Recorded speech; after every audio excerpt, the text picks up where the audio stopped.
Estoy segura que si estás aquí es porque te suena la palabra humillación, traición, abandono, injusticia o rechazo, ¿verdad? Quédate hasta el final para que puedas identificar con cuál herida te relacionas más y también te recomiendo activar la campanita para que la próxima semana te enteres de un nuevo video en donde te contaré cómo empezar a sanarlas. Las heridas emocionales son experiencias muy dolorosas, prolongadas, de alto impacto a las que se ve siempre expuesto un niño o un infante y que se ve reflejada en la dificultad para regular emociones en su vida adulta. Y también, obviamente, influyen en la forma como nos relacionamos con los demás y cómo enfrentamos aquí en la adultez nuestros problemas. Herida de abandono.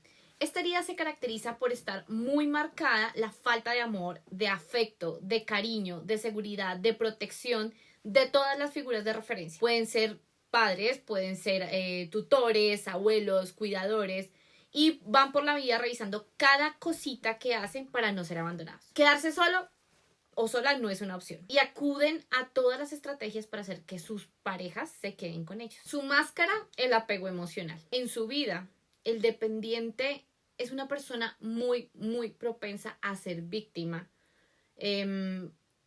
Puede ser porque uno de sus padres también lo fue y pues obviamente ha aprendido a enfrentar el mundo desde ese lugar. También porque puede ser que de esa forma hace que se llame la atención a otras personas y refuerza la idea de ser importante y que los demás no lo dejen. Como por ejemplo, enfermarse y que los demás lo cuiden. Las personas abandonadas hacen muchísimo más grandes las cosas. Engrandecen todo lo que les sucede. Todo lo tienden a magnificar. Y cuando alguien le hace caer en cuenta que no es así, sienten que esa persona está equivocada. Y que así es como se obtiene la atención del otro. Y es una forma obviamente muy adaptativa que han encontrado para sobrevivir. Como por ejemplo el caso de una persona que su compañero de vida, su pareja, le dijo que iba a salir un poco tarde de la oficina porque se va a tomar unos tragos con sus amigos y ella durante toda la noche no duerme pensando en que, no sé, él está con otra mujer o que le va a pasar algo si toma de más o que no va a escuchar la puerta o que se le van a perder las llaves. Detrás de todo esto no solamente está la protección del otro, sino la protección obviamente de sí mismas.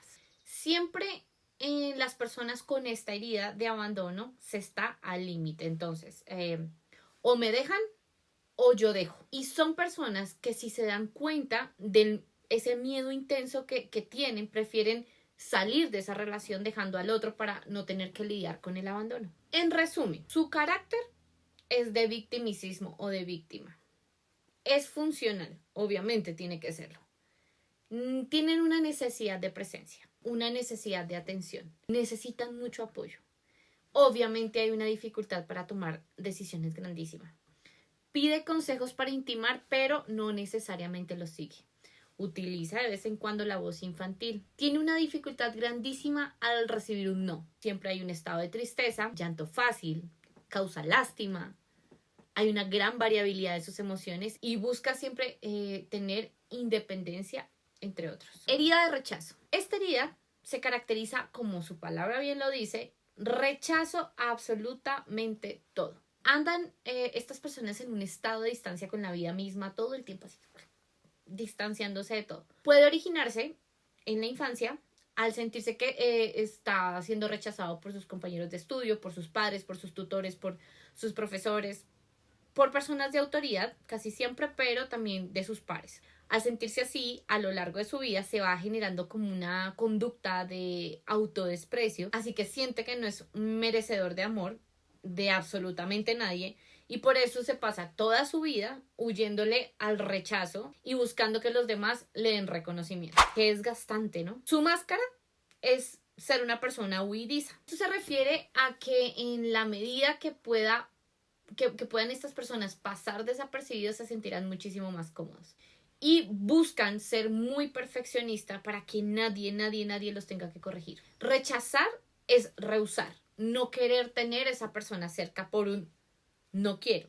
Y abandonar es distanciarse de esa persona por un no puedo. Autores afirman que esta herida se puede incluso establecer antes del nacimiento. Increíble, ¿no? Al sentir que no serán recibidos en este mundo como se espera, o por no ser del sexo que espera la mamá o el papá, o tal vez por ser un bebé accidente. Las personas en la adultez que han sido rechazadas tienen los dos extremos a la hora de comunicarse.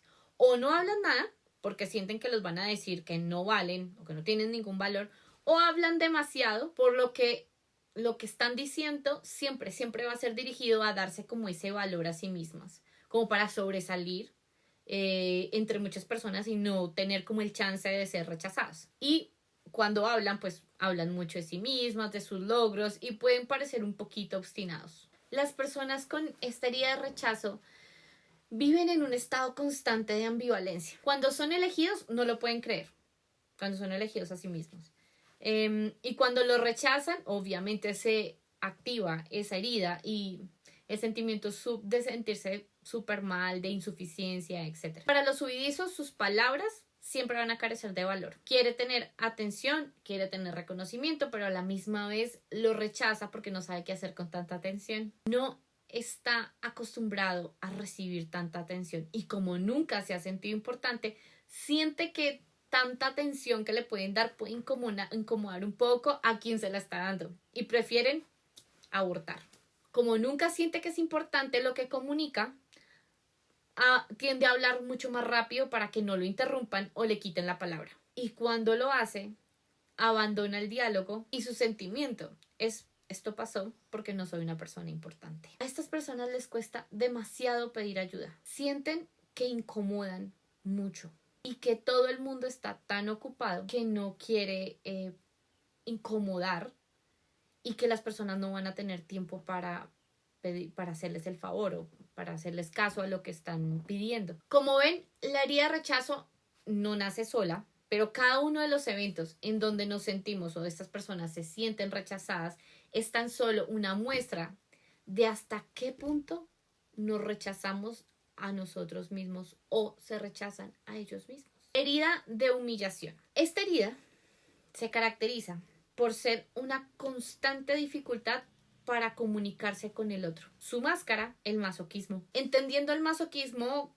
como sentir un placer psicológico y emocional en el sufrimiento y prefiere hacérselos a sí mismo antes de que otra persona venga y se los haga. Por ejemplo, cuidar a otros en la enfermedad. Así no se lo pidan y ofrecerse sin nada a cambio. Esto les sirve porque se olvidan un ratico de sí mismos. Lo hace porque en su mente está que si no se ocupa de los demás, nadie lo podría humillar, aun sabiendo que esto es humillante porque abusan de su tiempo y abusan también de su disponibilidad.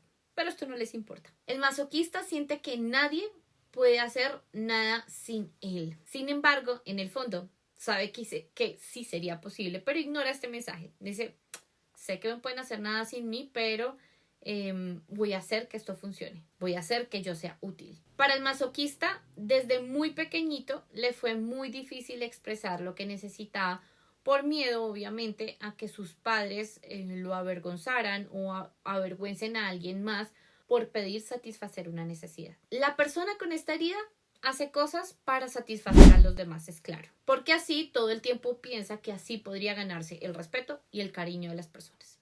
En la adolescencia, los chicos tienen conductas de masturbación. Si su madre lo ha pillado, inmediatamente se sienten muy avergonzados y humillados. Ojo, si aquí la respuesta de ella es el de desprecio, es por esta razón que muchas veces se puede ver esta herida en relación con el desarrollo de la sexualidad en la adultez. Bueno, las personas humilladas comúnmente o constantemente son personas muy controladoras. Y esto obviamente tiene una función y es por temor a que los demás lo humillen, especialmente las personas de su familia o personas que son muy cercanas.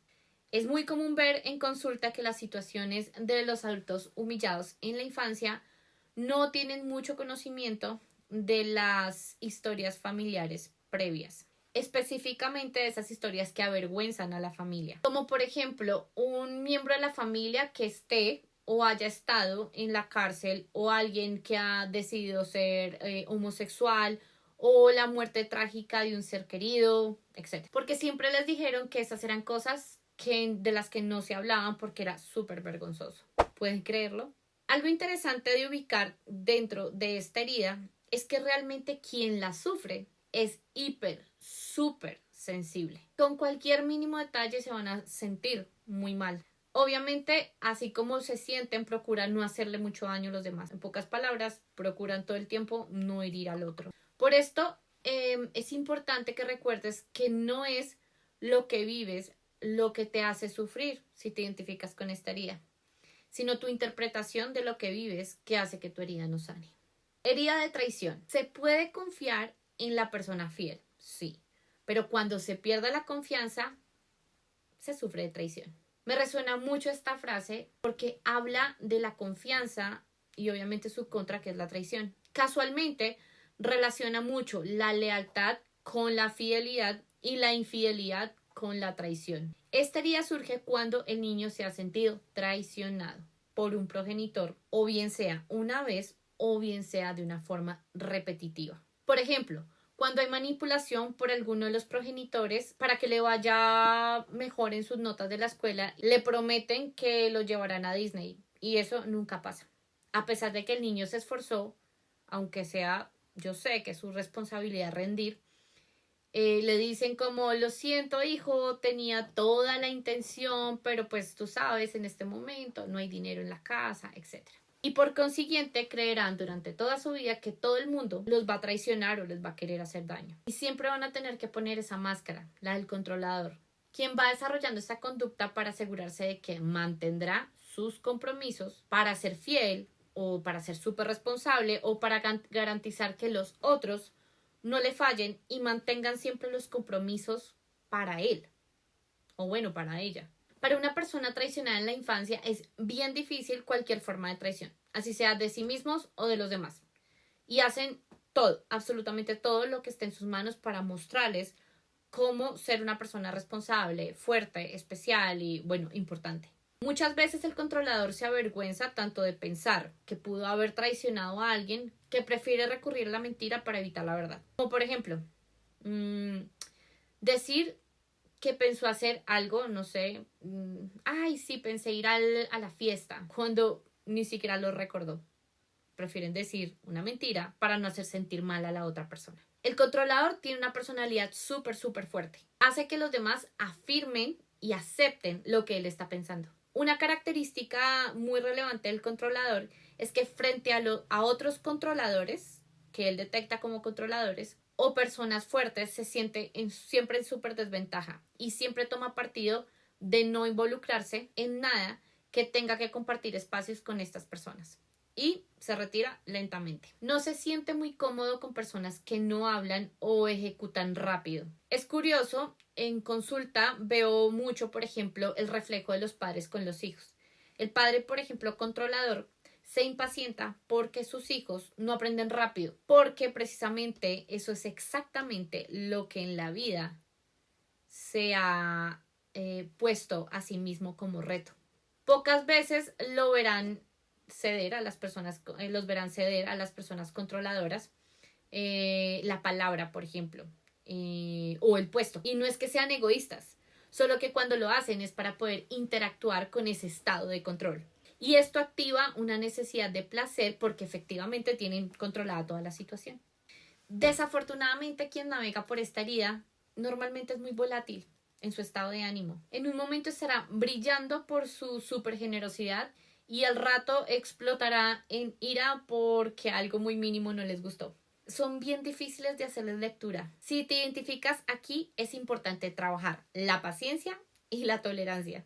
El controlador tiende a adelantarse a todo, tiene todo listo, todo calculado, todo perfecto para mañana. Su actividad mental es súper intensa y van siempre a 1000. Y suelen equivocarse mucho porque precisamente se salta muchos pasos. Por lo tanto, se podría decir que son súper impulsivos. Busca hacer todo por sí mismo y cuando tienen que delegar una tarea, les cuesta muchísimo. Así que va y supervisa todo lo que los demás hagan. Dentro de esta herida se puede identificar que hay muchas cosas en común con quienes sienten miedo a ser abandonados. ¿Ustedes creen? Yo sí lo veo. Claramente entiendo que hay niveles de traición y asimismo se muestra la máscara. Herida de injusticia. La persona que sufre una herida de injusticia es una persona a la cual siente que no le han otorgado ningún tipo de valor, que se siente poco respetada o poco valorada, pero también en algunos casos se puede dar por exceso de esta misma valoración, al creer que lo que se le está otorgando no lo merece. La máscara que identifica esta herida es la rigidez. ¿Alguna vez has sentido que una persona no reacciona mucho a cosas a las que tú sí reaccionas? No creas mucho esto. Son muy sensibles, pero se muestran muy rígidos. Obviamente hay un poquito de autoengaño. Un poquito de lo que se ve en esta herida es que quienes la llevan a costa son muy envidiosos o creen que los demás les tienen envidia. Entonces, los dos extremos. Porque tengo y los demás me miran con ojos de querer lo que yo tengo y porque quiero lo de los demás. Entonces todo me parece injusto. Yo lo merezco. Es curioso, pero en consulta detecto esta herida más pronto que tarde. Y veo mucho que la máscara del rígido verbaliza que se le admira más por lo que hace que por lo que es. Lo tienes muy claro. Y por eso sus comportamientos están dirigidos a que siempre esa persona sea el centro de atención sin querer demostrar que lo es. Es complejo, pero así funciona. Y muy pocos piden ayuda desde afuera. Más bien, ellos son los que siempre están listos para ayudar. Poco a poco van desarrollando esa necesidad de esconderlo todo. Y normalmente utilizan frases como no pasa nada para quitarle importancia a las cosas que realmente importan. Cuando realmente lo que acaba de pasar, de verdad les importa mucho. ¿Saben qué? He notado que quienes llevan esta máscara, muchos son súper religiosos. Ojo, no todos, pero sí una gran mayoría. Y creo pensar por qué, ya que el concepto de lo que está bien y de lo que está mal le hace honor a su creencia religiosa. Y todo lo que hace o dice debe estar regido a estar muy seguro de que eso tiene un valor de justicia. Como por ejemplo, bueno, esto sí no tiene nada que ver con la religión, pero asegurarse que alguien entendió algo y que está de acuerdo con cómo lo dijo. Usando frases, por ejemplo, como ¿estás de acuerdo? ¿Me entendiste?